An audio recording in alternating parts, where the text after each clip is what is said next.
एक इनके लिए जरूर सुना देना। सभापति महोदय, आपने मुझे आज राष्ट्रीय गीत वंदे मातरम के 150 वर्ष पूर्ण होने पर सदन में हो रही विशेष चर्चा पर बोलने का अवसर दिया, इसके लिए धन्यवाद। वंदे मातरम के 150वें वर्ष का महोत्सव देश मना रहा है।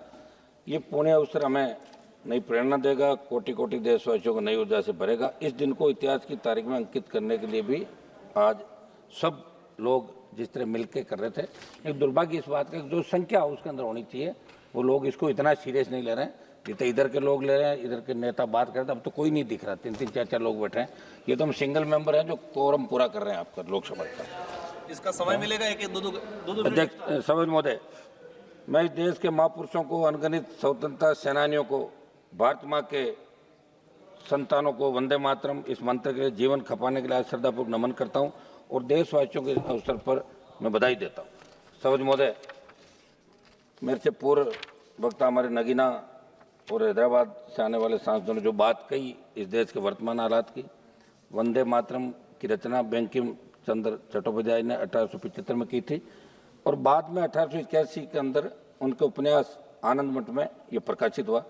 जब बंकिम बाबू ने वंदे मातरम की रचना की तब भारत अपने उस स्वर्णिम दौर जो सोने की चिड़िया कहलाता था उससे बहुत दूर जा चुका था। विदेशी आक्रमणकारियों ने उनके हमले, लूटपाट, अंग्रेजों की शोषणकारी नीतियां, उस समय हमारा देश गरीबी और भूखमरी के चंगुल से करा रहा था। तब भी बंकिम बाबू ने उस बुरे हालात की स्थितियों में भी चारों तरफ दर्द था, विनाश था, शोक था, सब कुछ डूबता हुआ नजर आ रहा था। ऐसे समय बंकिम बाबू ने समर्थ भारत का आह्वान किया क्योंकि उन्होंने विश्वास था कि मुश्किलें कितनी भी क्यों ना हो, भारत अपने स्वर्णिम दौर को पुनर्जीवित कर सकता है और इसलिए उन्होंने आह्वान किया वंदे मातरम। भारत के आज़ादी के आंदोलन में वंदे मातरम जैसी रचना की बहुत महत्वपूर्ण भूमिका रही। इसलिए गुलामी के उस कालखंड में वंदे मातरम इस संकल्प का उद्घोष बन गया था और वो उद्घोष था भारत की आज़ादी का। माँ भारती के हाथों से गुलामी की बेड़ियाँ टूटेगी और उसकी संतानें स्वयं अपने भाग्य विधाता बनेगी। सभापति महोदय, मैं राजस्थान की धरती से आता हूँ।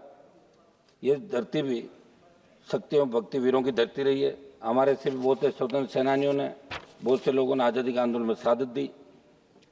मैं हमारे आज़ादी के आंदोलन में भगत सिंह जी, चंद्रशेखर आजाद, सुभाष चंद्र बोस, सुखदेव, राजगुरु, रानी लक्ष्मीबाई, राम प्रसाद बिस्मिल, मंगल पांडे, उधम सिंह, लाला लाजपत राय जैसी विभूतियों ने अपने बलिदान में देशवासियों को प्रेरित किया। मैं जिस कौम से आता हूँ उस जाट कौम ने भारत के इतिहास में सबसे ज़्यादा मातृभूमि के लिए प्राण न्यौछावर किए। भारत की आज़ादी की लड़ाई के अंदर जाट समुदाय के कई प्रमुख क्रांतिकारियों, जिसमें राजा महेंद्र प्रताप सिंह, राजा नार सिंह, शामल, भगत सिंह, उधम सिंह, बलदेवराम बुर्डक और अवतार सिंह सराबा जैसे नाम शामिल है, जिन्होंने देश के लिए अपने जीवन समर्पित किया और हंसते हंसते फांसी के फंदे को उन्होंने चूम लिया। वंदे मातरम आज के हालात के अनुसार, सभापति महोदय, जो हालात आज बन रहे हैं उस हालात के अंदर हमें वंदे मातरम की जो आज ऐतिहासिक बहस हो रही है उसके बाद हमें इन चीज़ों की ओर भी सोचना होगा कि आज देश के हालात क्या है। इस गीत से उस समय गोरे अंग्रेज इतने डर गए थे, उस समय हमारे पास साधन संसाधन नहीं थे कि इस नारे को लोकप्रिय बनाने वाले रविन्द्रनाथ टैगोर, विपिन चंद्र पाल और श्री अरविंदो जैसे महान विभूतियों को कई बार नजरबंद किया। ब्रिटिश सरकार इनसे इतनी परेशान हुई कि जगह जगह वंदे मातरम बोलने पर पाबंदियां लगा दी गई। आज अपन जो ये चर्चा करें, निश्चित रूप से आपका एजेंडा क्या होगा, इनका एजेंडा क्या, मैं इसमें नहीं जाना चाहता, लेकिन सभी कौम के महापुरुषों ने इस देश को आज़ाद करने के अंदर हिंदू, मुस्लिम, सिख, ईसाई तमाम जातियों ने, आदिवासियों का अलग आंदोलन था, किसान अलग आंदोलन कर रहे थे, सारे क्रांतिकारी इस देश को बचाने का काम कर रहे थे। राष्ट्रपिता महात्मा गांधी के नेतृत्व में सिर्फ हिंदू, सिख ही नहीं, मुसलमान भाई बहनों का भी प्रमुख योगदान रहा। मौलाना अब्दुल कलाम आज़ाद, अशफाक उल्लाह खां, खान अब्दुल गफ्फार खान, डॉक्टर जाकिर हुसैन, मौलाना मोहम्मद अली जोहर, हजरत मोहानी, बेगम हजरत महल और यूसुफ मेहर अली जैसे प्रमुख लोग इसके अंदर शामिल थे। सभापति महोदय, ये अच्छी बात है कि प्रधानमंत्री ने वंदे मातरम की चर्चा की शुरुआत की। वंदे मातरम जय हिंद देश की संस्कृति और स्वतंत्रता संग्राम से जुड़े नारे, लेकिन इसी सरकार ने, जिसने राज्यसभा में नारों के इस्तेमाल पर प्रतिबंध संबंधी अधिसूचना जारी की थी, राज्यसभा बुलेटिन में सांसदों को शिष्टाचार और परंपरा का हवाला देते हुए जय हिंद और वंदे मातरम जैसे नारे नहीं लगाने की सलाह दी। कौन सरकार ने?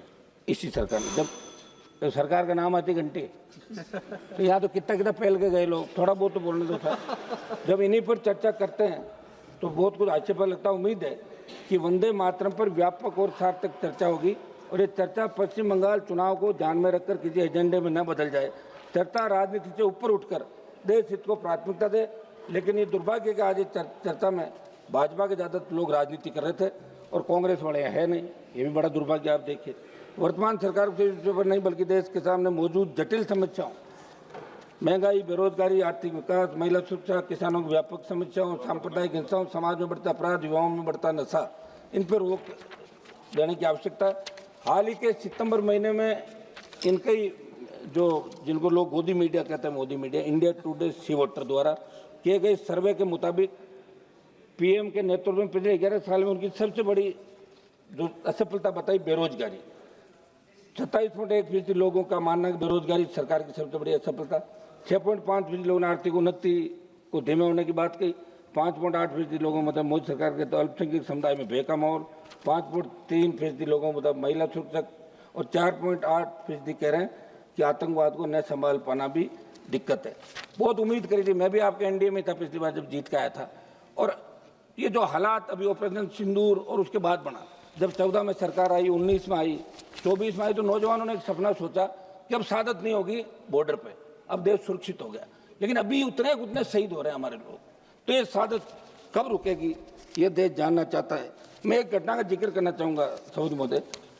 1905 में बंग आंदोलन के दौरान अंग्रेजों ने वंदे मातरम के सार्वजनिक प्रतिबंध लगाया। फिर भी 14 अप्रैल 1906 को 22 साल में हजारों लोगों ने अंग्रेजों के आदेश को नहीं माना, तब पुलिस ने उन पर लाठीचार्ज किया। सऊदी महोदय, आज सरकार वंदे मातरम चर्चा जरूर करवा रही है, मगर 22 साल में 1906 में अंग्रेजी हुकूमत ने क्या भाजपा की सरकार भी उसी नीति पर नहीं चल रही है? हरियाणा का जाट आरक्षण आंदोलन, राजस्थान का गुर्जर आरक्षण आंदोलन, पहलवान बेटियों का आंदोलन, फिर किसान आंदोलन का जिक्र करें। आपकी पार्टी की सरकार ने आंदोलनों को अंग्रेजों की तर्ज पर कुचलने का काम किया। ऐसे में आपको राष्ट्रगीत के महत्व को आत्मसात करने की आवश्यकता है। सभापति महोदय, बस 1 मिनट समाप्त कराओ। सभापति महोदय, मुझे लग रहा है कि जैसी थोड़ी सी बात होती है आप घंटी बजा देती है। यहाँ आज सब लोग चर्चा में भाग ले रहे हैं, हम सब बैठे हैं शाम तक, तो आपको सबको सुनने की आदत रखनी चाहिए। छोड़ोगे नहीं तो सुधार कैसे? 1 मिनट समाप्त कर रहा हूँ, सब लास्ट तो बोल रहे थे मुझे, 1 मिनट बैठा कंक्लूड कर लेने दो। बस लास्ट मेरा इतना ही निवेदन था।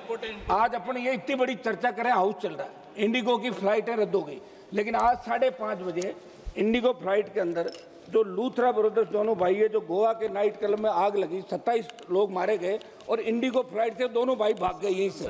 पार्लियामेंटली इससे बड़ा दुर्भाग्य नहीं हो सकता। कौन सी